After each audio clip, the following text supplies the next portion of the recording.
Huevo en Carnaval.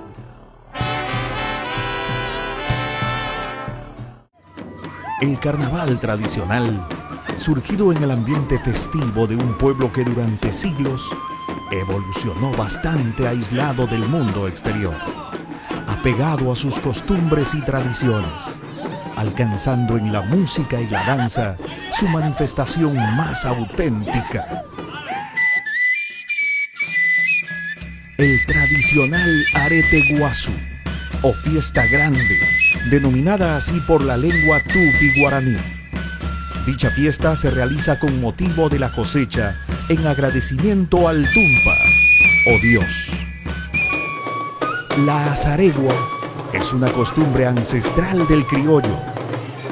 Esta manifestación cultural se exterioriza, rescatando el uso de los instrumentos tradicionales.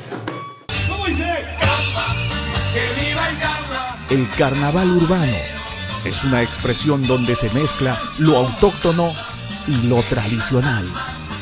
Aquí el pueblo demuestra su alegría y comparte con propios y extraños esta magnífica manifestación de riqueza cultural.